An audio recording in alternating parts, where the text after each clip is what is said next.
Hello, everyone who is on the phone with us today. This is Susan Hogan at the IAB, and we are about to release the half-year 2019 Internet Advertising Revenue Report. And just to cut to the chase, we have good news. We are going to start off this morning, as we have for the past number of years. Chris Bruderly is going to be sharing the relevant digital consumer usage trends. Then we're going to move over to David, who's going to share the internet advertising revenue key findings. And then we're going to have an interview session with Eric John, who will be joining us later. Eric is the Deputy Director of the Video Center here at IAB. And Brian, the three of us are going to have a discussion on what's next. So with that, I turn it over to Chris Bruderly. Thank you, Sue. I appreciate that very much. So what you'll see in what we're going to begin to talk about is the increase in advertising spend overall in the first half of 2019.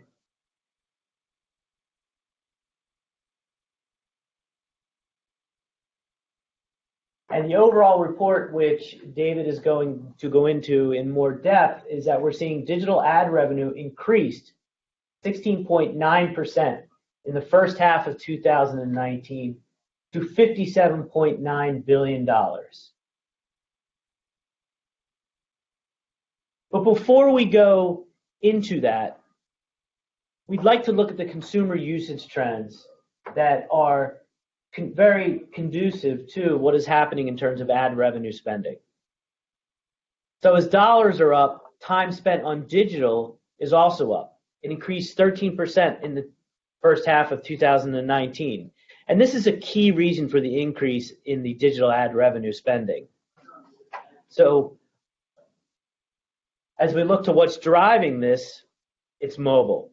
The constant accessibility of the mobile device providing continuous access to the internet, and specifically consumption of video, social, and audio. So as time spent overall continues to increase, mobile continues to take a larger share of that pie. Time spent on mobile is up 20% year over year, while desktop actually decreased.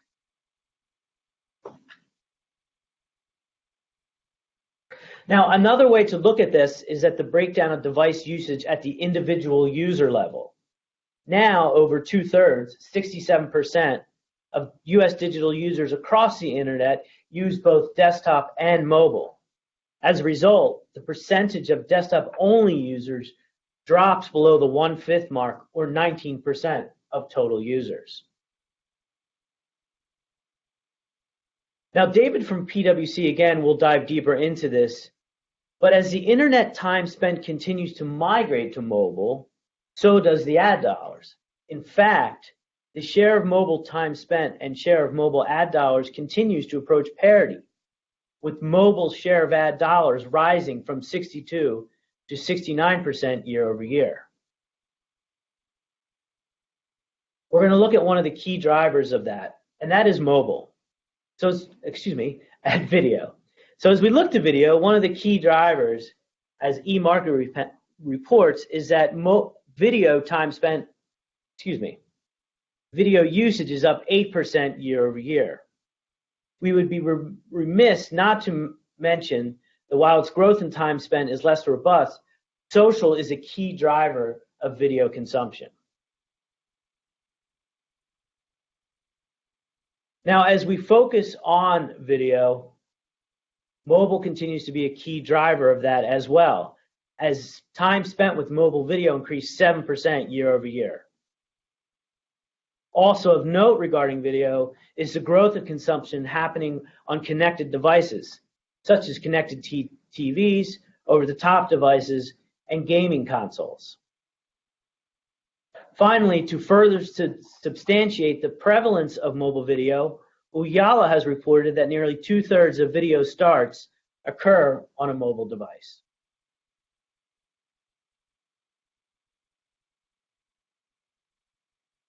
Another area of digital usage growth is in the audio space.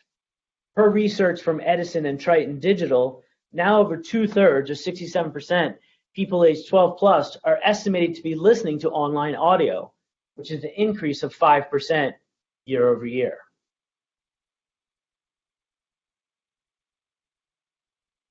And now as we turn to even to emerging platforms in the digital ecosystem, we're seeing the number of Americans use voice assistant, which has increased 10% year over year. This is primarily being driven by access via smart speakers, which accounts for 3/4 of users per eMarketer.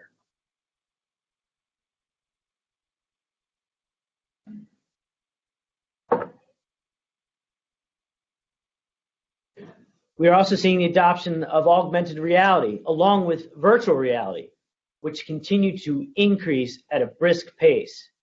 In fact, AR users grew 15% in the first half of 2019 versus the first half of 2018, while VR users grew 24% in the same period. And lastly, before we turn things over to David on the revenue and dollars front, a go-to barometer for the vitality of the ad investment in all these spaces is the value of display CPMs. Per buy-side data provider Glad, CPMs are holding fairly steady across categories such as travel, auto, and finance, among others. Thank you, Chris. Before we move into David, I just wanted to note here about scope and methodology. So PWC, this is just a reminder to everyone, PWC compiles a database of industry participants on the selling of internet, online, and mobile advertising revenue. They conduct a quantitative web survey with those players, and that includes publishers and ad networks and exchanges, commercial online service providers, mobile providers, email providers, and other online media companies. At the end of the day, there are a number of phone calls that are also made to dig a little bit more underneath the hood, and then the report is created. Thank you, Sue and Chris and the IAB. We once again really appreciate the opportunity to work with the IAB on what is an important research report helping further their mission, proving out the importance of internet advertising on the overall advertising industry as well as the overall economy. And you'll see, of course, based on these numbers, how important it is. And we will be taking questions. If you would please feel free to use the chat area or the messaging area on Blue Jeans. At the end of this section, we will read through what those questions are for David, and then at the end of the interview section, we will also have questions for Brian Weiser and/or Eric. Thanks, David. Thanks, Sue. The other reminder is, as I go through these slides, the report will be available online on the IAB website. So no need to catch every number that I mentioned. It will be available in the full report. So as Chris mentioned, the industry for the first half of 2019 has grown to $57.9 billion, an $8.4 billion increase from the prior first half year, or just shy of 17%. It is the largest first half year on record. Well, one thing we did note, and it'll be a theme as we go through this presentation, is just some signs of the growth rate, while still super impressive and still leading pretty much any other industry. It is beginning to show some signs of slowing down. And one of those signs was the fact that this is the first time that the first half revenue number was not greater than the prior year's second half since 2009. So it was the first time that we've seen that.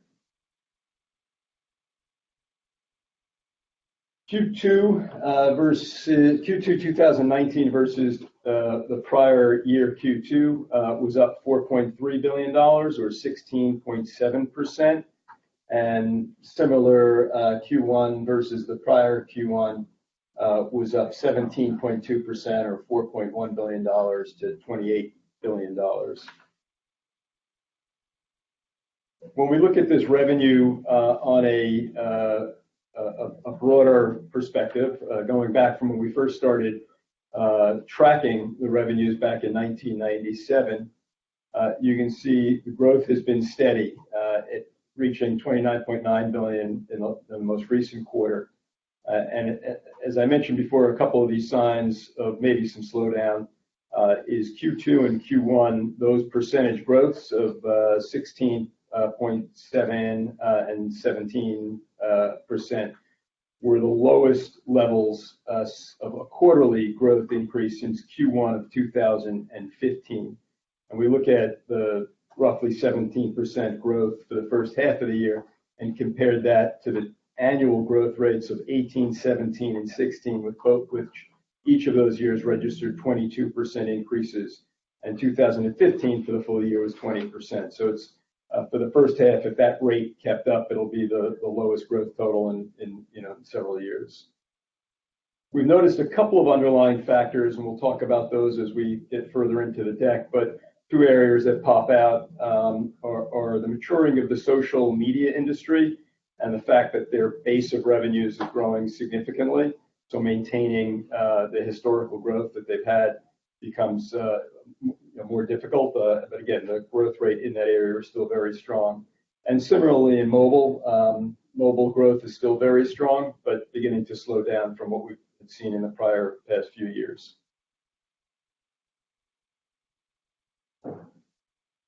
We track revenue on a first half, second half basis. One of the things that I'd point out is that over the past 5 years, approximately 46% of the revenues from 2014 to 2018, about 46% of the revenues occur in the first half, the remaining in the second half.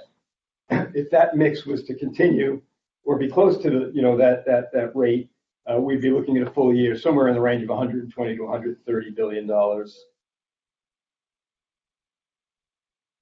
From a concentration standpoint, and we've talked about this in the past, the industry is highly concentrated. The top 10 companies have historically made up somewhere between the mid to high 60s to the mid 70% range.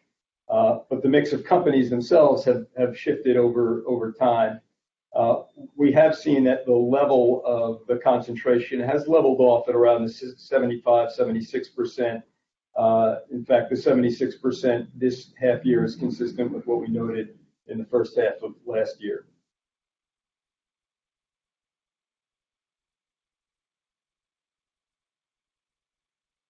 From a desktop versus mobile, mobile is what is driving the growth as consumers have shifted their viewing time, as Chris pointed out, from the desktop to mobile devices. The revenue has followed. There was a lag period that we had noticed in the early years, and as Chris pointed out, based on his viewing time, that lag is really, that gap is closing, so revenue is really catching up to the time spent. Desktop has remained relatively flat. In fact, since 2013, since 2014, it's only increased about $400 million, while mobile went from 2.8 billion to 20.6 billion. Mobile has been growing at a 47% CAGR over the past 5 years.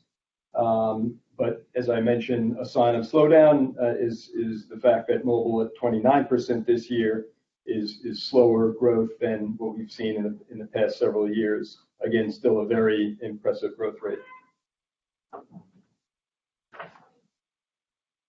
When it comes to advertising formats, video continues to lead the way in terms of growth. It's grown at a 36% year-on-year growth rate across desktop and mobile.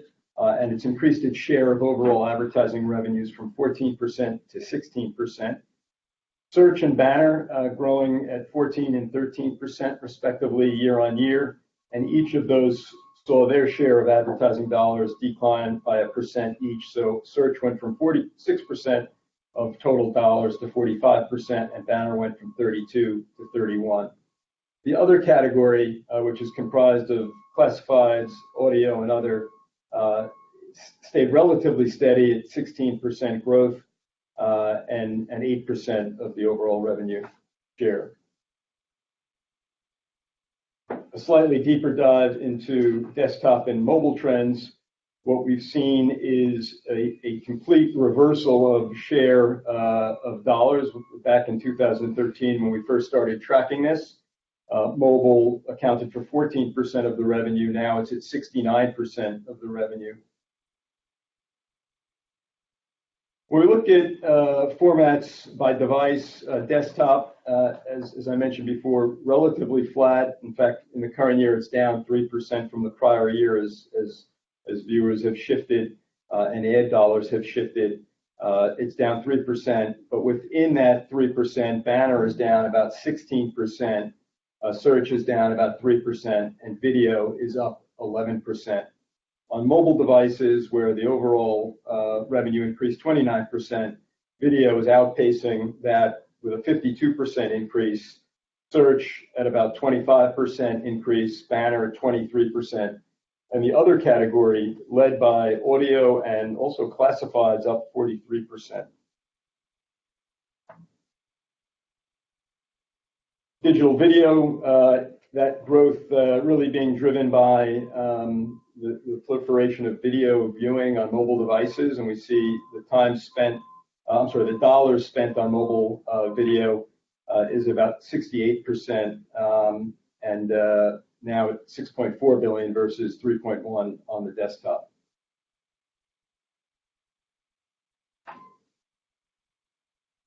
Social media has long been a key driver of growth over the past 5 or 6 years. It has continued to grow at about just shy of 26% this year, up to 16.5 billion for the half year. That's up from 13.1 billion a year ago. But again, as the industry matures, that growth rate is down from where it was last year at 37%, and a similar number in 2017. Digital audio is one of the key growth areas that we've seen over the last few years. The number is still relatively small, but growing rapidly at 30% year on year across device. Most of that growth came on the mobile platform at a 41% growth rate, about just shy of $1 billion on mobile devices, and again, the total at $1.2 billion.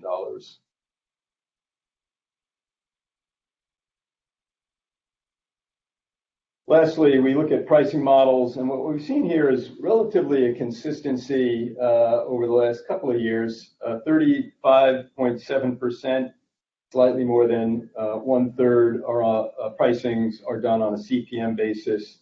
A little less than 2/3 are done on a performance basis, and the delta of about 2.2% is a hybrid of pricing models. And when we look at it from a longer term trend, again, it's relatively consistent. You see a little bit of ups and downs, but over the past maybe 10 years, we have seen a slight upward trend towards CPM and away from performance-based, as we've seen kind of CPM go from around 30% back in 2011 up to the 36% in the current year. And that's the summary of the report that we have released and is now available on the IAB report, and I'll turn it over to Sue. Thank you very, very much to David and Stephen in the room and everybody else at PWC who works on this report. We are now going to turn this over to a conversation with Eric John, who's sitting to my right, Brian Weiser, who is in Portland, and Brian, just this morning, I know that you published a blog on the industry's next leg of growth, and you cited the PwC report from 2018's digital revenue, which was at 107 billion, and projected that 2019 would hit around 130 billion. What is under the hood of that projection? And do you see any real differences between the first half and now? Yeah, well, I think first of all, those estimates were based prior to seeing the numbers today. So I'm sure as we go through our revision process, we'll make tweaks as we go along. But the basic premise is that the share of budgets that go into digital media are still increasing, and there are a number of factors. I tend to disagree with the premise that time and money are at all related. I mean, in the broad strokes, they are. I tend to look at it more at the underlying factors of who the underlying advertisers are in a given economy. And so to the extent that digital advertising grew in its earliest days because you had what we could call digital companies, digital endemics, companies whose businesses were entirely dependent upon the internet, driving most of the growth. And sure, we can call them performance advertisers or call them what we want, but that's who they were. Brands were a small factor until only, not that long ago. Small businesses gradually became a big factor because it was a better alternative to directories such as they were back in the early days, and alternatives that small businesses had. So when we think about those different groups of advertisers and the ways that they've allocated their budgets, I mean, that's really what's been driving the growth to date. And I can generally explain why trends have been as they have. So if we argue that, let's go through each of those segments. The digital companies out there, the digital endemics, are maturing, for lack of a better word. Netflix, for example, is barely increasing its marketing spend right now in the United States, whereas they were increasing massively. Certainly, there is still a lot of growth to be had from many of those companies, and I'm not saying it's going away, but they're maturing, and as they become a more critical part of the economy, their growth converges to that of the economy, and the budgeting towards advertising converges towards a macro level kind of growth rate. Small businesses have mostly already come online. I mean, small businesses are taking a diminishing share of the overall economy, not a growing one. Any analysis I've tried to make on this shows this data to be true. And so it would be surprising if you saw any long-term outperformance from small business shifts into digital advertising. And so what that leaves us with is the large brands who in many cases are already spending 40% of their budgets on digital advertising. There are some advertisers who are even higher than that. What I wrote this morning, and actually I framed it more as a question rather than a statement.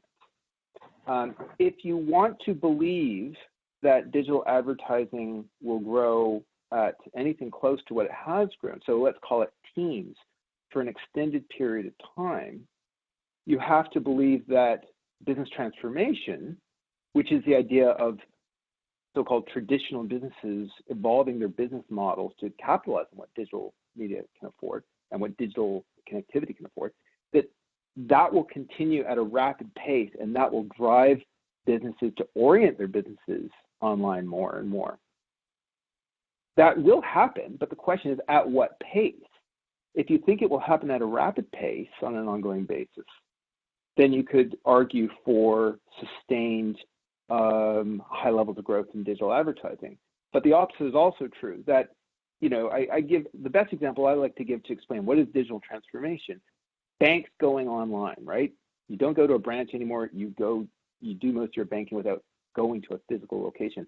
Well, that's an example that's 10 to 20 years old, depending on the bank, right?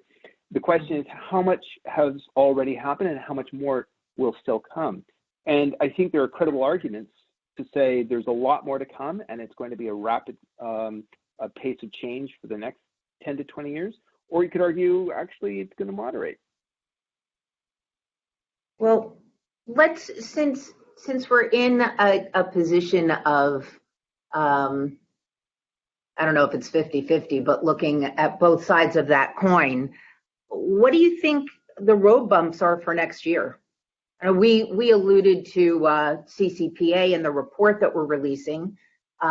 There's good and there's bad, right? There's the idea of privacy and protection of consumer data is incredibly important, and it's something that the IAB stands behind.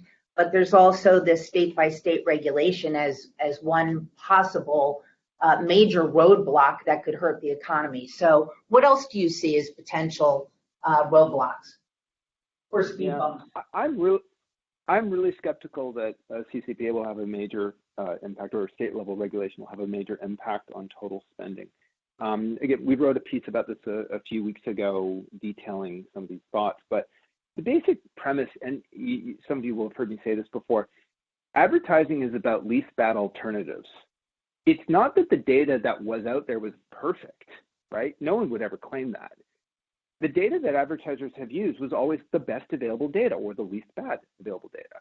And so if you put a constraint on what data is available, it's not as if advertisers take their ball and go home. They'll just find a different way to use whatever data is available, and they'll make the most of it. Now, it does have an impact on which media owners benefit, right? That's where the bigger change can occur. But in terms of the aggregate total amount of spending, I'm absolutely unpersuaded that it will change in any meaningful way. And so far from, in Europe, GDPR has played out. So I don't see that as a road bump in any meaningful way. I do see macroeconomic issues as being a more practical issue.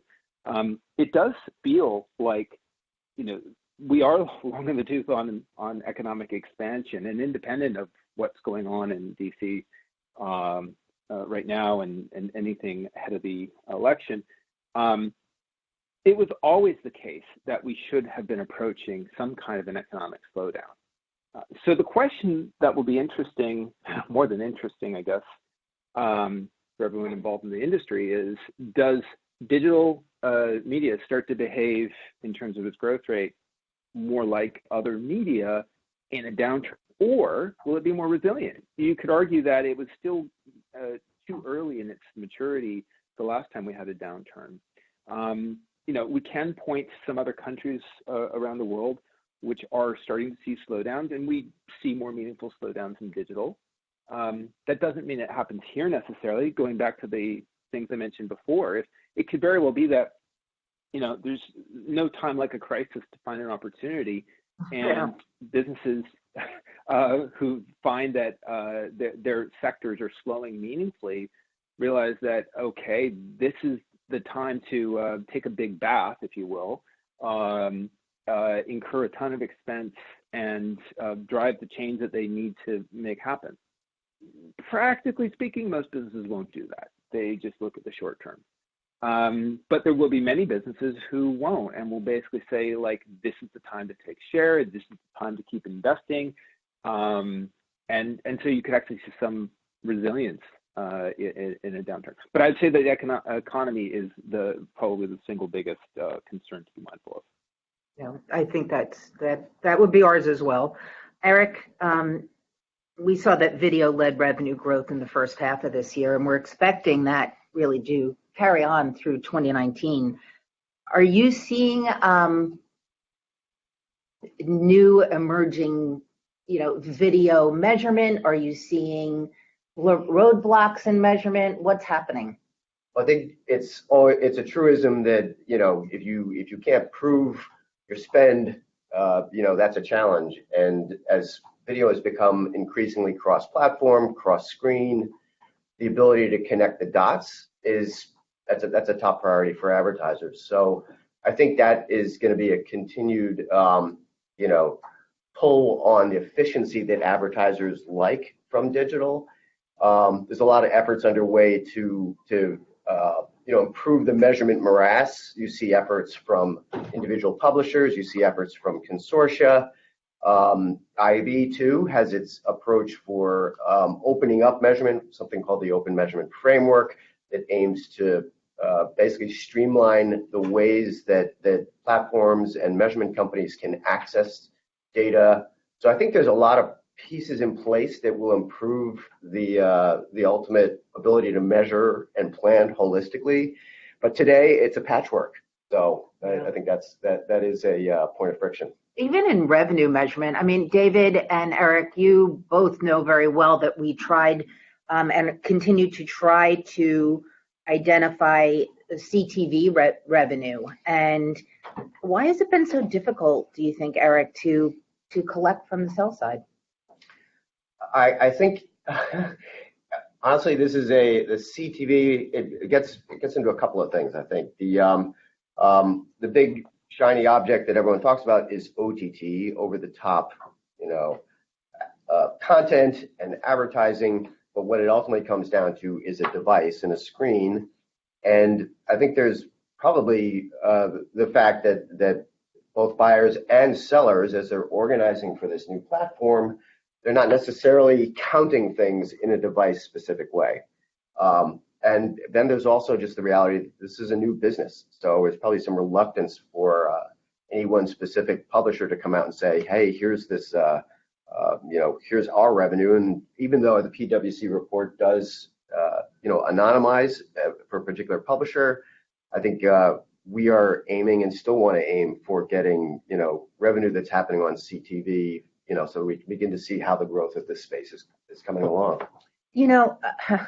While we have a moment here, how about we put the line in the sand or stake in the ground and literally say, what is IAB's definition of CTV versus OTT? Right. They're different. So we look at OTT as both content and device. There's the over-the-top video content, which is video that's transported to a connected OTT device, which is primarily a connected TV in the U.S., but it's also other devices, mobile, laptop, etc., outside the closed networks of telecom and cable providers, basically without the need for set-top boxes or converters. There's the OTT device. This is the Rokus, the Chromecast, etc., devices that connect to a TV to make it ultimately connected to the internet. When a TV is connected to the internet, it can be a smart TV, if the functionality is within the TV itself, or connected TV by virtue of those devices that make it, connected to the internet. So that's IAB's take on it. Brian, is there a different POV on the agency side? Where would you define it? Let's put it this way. I don't disagree. I think that there's a lot of room for subjectivity. What is YouTube if you consume it on a TV set? And that's like not an insignificant amount of exposures. Like, what do you call that? Right. And so what I'm looking at and frankly doing some work on is trying to understand what's the right way to define this in a globally consistent manner. Because again, the U.S. is important and all, but I'm trying to look at this through a global lens. And I think you start to see a wider range of models. And frankly, it's one of those tricky things when, what is in a country like India where, say, Hotstar is going to be is a common way to consume what we'll call ad-supported video, and maybe to people who don't necessarily have TVs at home, as we traditionally have known them, because data delivered over a mobile network is frankly cheaper. What do you call that? And I think that one of the challenges is just finding commonalities so you can make proper comparisons across countries and within them as well.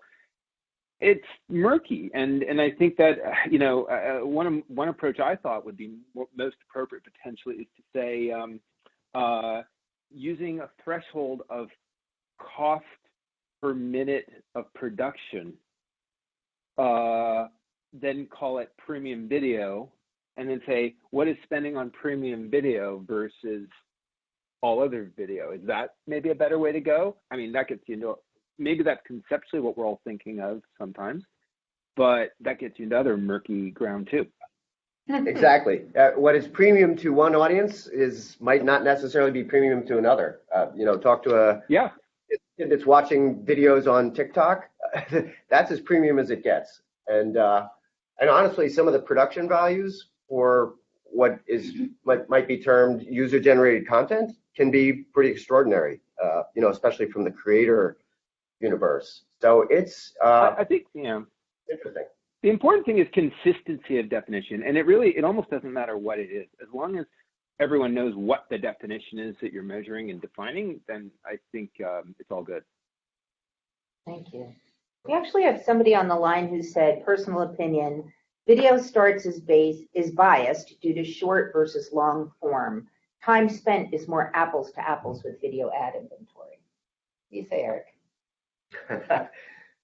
I would say that the long versus short argument has been going on for a while. It's interesting to see you can't make necessarily a assumption that short happens on one platform versus another. It is true that attention and time are increasingly becoming a core metric. You see that with the focus on duration weighting and view completion. But I think the quality of the attention and the time is also a core thing to focus on. Thanks. We do also, David, have a question for you. Have average CPMs declined at all in the first half of the year? So we don't look at the value of CPMs in our report, so we wouldn't be able to quantify that. I don't know if that was within the squad data that you shared, though, but it's not in our report. Yeah. So the data per squad showed that CPMs have been holding fairly steady through the first 6 months of this year. So we're confident in the value of those CPMs right now. We have another question here too. It's about digital audio ad numbers. This is about the role of podcasting. We have a podcast ad revenue report that digs in specifically to podcasting. This report does not do that, and so we're going to have to table that one, but we'll get back to, Frank, this was yours. We'll get back to you. Just to Did you want to note? The podcast is now it's included in our audio numbers. It makes up a component of it, but if you take a look at the podcast specific report that we do on an annual basis, that'll give you a sense as to the size of the market. There's some forward-looking numbers in that report as well. We don't break it out as part of this one you see is versus streaming. Versus streaming music. Yeah, so we don't break out the streaming music service. Right. It's podcasting, and then you can see that as a standalone and everything else. Right.